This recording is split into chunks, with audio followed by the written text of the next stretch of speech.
तो जहां भारत में लगातार सवाल पूछे जा रहे हैं, वहीं अमेरिकी संसद ने भी भारतीय वहां के जो अमेरिकी सांसद हैं, थानेदार, उन्होंने विदेश मंत्री को, एंटनी ब्लिंकन को इसको लेकर सवाल किया है। और बड़ी बात यही है कि इसको लेकर प्रश्न खड़े उनकी तरफ से किए गए हैं कि आखिर इस तरह का जो व्यवहार हो रहा है उस पर अमेरिका कुछ क्यों नहीं बोल रहा है। इस वक्त ये बड़ी खबर आपको बता रहे हैं, जहां आपको बताएं बांग्लादेशी हिंदुओं का मुद्दा में अमेरिका में भी गूंजता दिखाई दे रहा है। भारतीय अमेरिकी सांसद थानेदार ने यह मुद्दा उठाया है। बांग्लादेशी हिंदुओं को शरण दे अमेरिका, उन्होंने ये मांग रखी है। और भारतीय अमेरिकी सांसद थानेदार ने अमेरिकी विदेश मंत्री एंटनी ब्लिंकन को इसको लेकर चिट्ठी भी लिखी है। हिंदुओं पर हो रहे हमले को रोकने में दखल देने की मांग उनकी तरफ से रखी गई है। तो बांग्लादेशी हिंदुओं को शरण दे अमेरिका, ये अमेरिका के सांसद कह रहे हैं। लेकिन दूसरी तरफ बांग्लादेश के जो हिंदू हैं उन्होंने भारत की तरफ रुख करना शुरू कर दिया है। भारत बांग्लादेश बॉर्डर पर कई वजह है कि सघन चेकिंग अभियान भी शुरू हो गया है। घुसपैठ की आशंका को लेकर के बीएसएफ अलर्ट मोड पर नजर आ रही है। आपको बता दें कि बांग्लादेश उससे भाग करके सैकड़ों नागरिक भारतीय सीमा तक आ पहुंचे हैं। पश्चिम बंगाल के कूच बिहार में बॉर्डर पर बीएसएफ के जवानों ने सघन तलाशी अभियान चलाया है। सुरक्षा बलों को खुफिया इनपुट मिला है कि आम नागरिकों की आड़ में बांग्लादेश के आतंकी भारत में घुसपैठ कर सकते हैं। इसके पहले केंद्रीय गृह मंत्री अमित शाह के द्वारा जानकारी दी गई थी कि एक कमेटी भी गठित की जा रही है जो कि ये तय करेगी कि जो लोग इकट्ठे हो रहे हैं सीमा के पास, कहीं उससे हमारे देश की सुरक्षा को तो खतरा नहीं है। दूसरी तरफ जब से बांग्लादेश में हिंदुओं के खिलाफ हिंसा हो रही है, लगातार देखने को मिल रहा है कि जो 4000 किलोमीटर लंबा बॉर्डर हमारा बांग्लादेश के साथ जुड़ता है, वहां पर लोगों का आना, इकट्ठा होना शुरू हो गया है।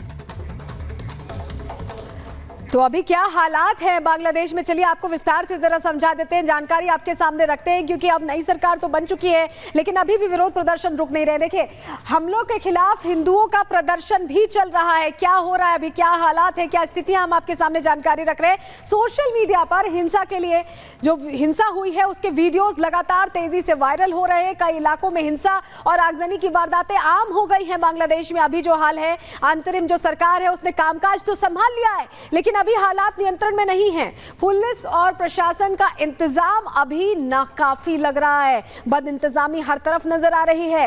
कुल 64 में से 52 जिलों में हिंसा हुई है, वो तस्वीरें सामने आई हैं। यूएन ने भी हिंदू विरोधी हिंसा की निंदा की है, प्रश्न खड़े किए हैं। भारत भी लगातार प्रश्न खड़े कर रहा है। जो हालात बने हुए, अब नई सरकार, अंतरिम सरकार बन गई है, क्या इन हालातों को संभालेगी, देखने वाली बात होगी। अगली बड़ी खबर के लिए रुख करते हैं मीनाक्षी का।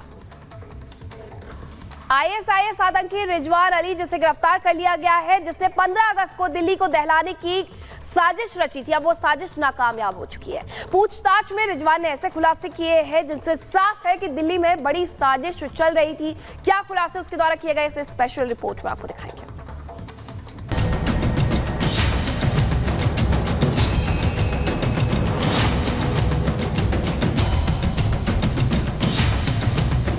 स्वतंत्रता दिवस पर दिल्ली को दहलाने की कोशिश नाकाम कर दी गई।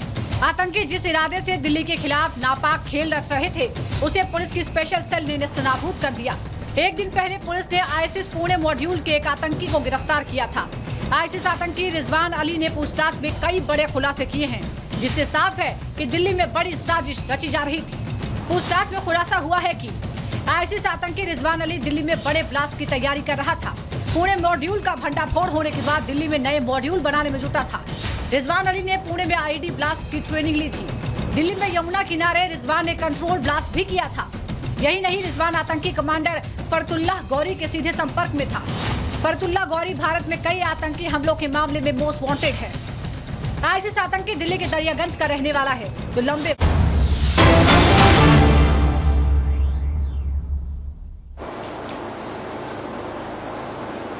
ये त्रासदी सामान्य नहीं है। सैकड़ों परिवार के सपने उजड़ गए हैं।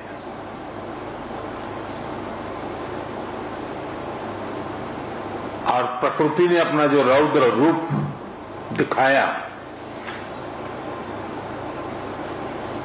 मैंने वहां जाकर के परिस्थिति को देखा है। मैं रिलीफ कैंप में भी इन पीड़ित परिवारों से मिला हूं, जिन्होंने एक्चुअली उस समय जो देखा और जो झेला उसका विस्तार से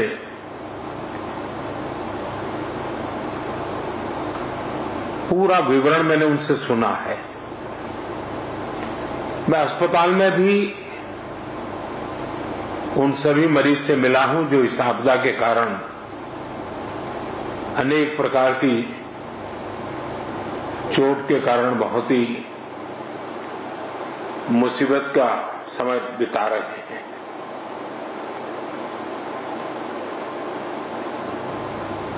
ऐसे संकट के समय जब हम साथ मिलकर के काम करते हैं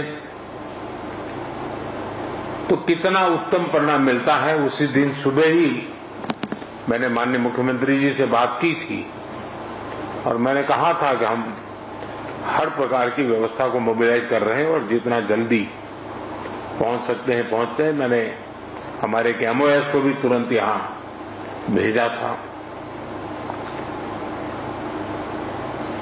चाहे एसडीआरएफ के लोग हो, एनडीआरएफ के लोग हो, सेना के लोग हो, पुलिस के जवान हो, स्थानीय मेडिकल के लोग हो या यहाँ के एनजीओ हो, सेवाभावी संस्थाएं हो, हर कोई बिना रुके तुरंत ही आपदा प्रभावित लोगों की मदद के लिए पहुंचने का प्रयास किया। जिन परिजनों ने अपने स्वजन खोए हैं उसकी पूर्ति करना तो हम मनुष्य के लिए संभव नहीं है, लेकिन उनका भावी जीवन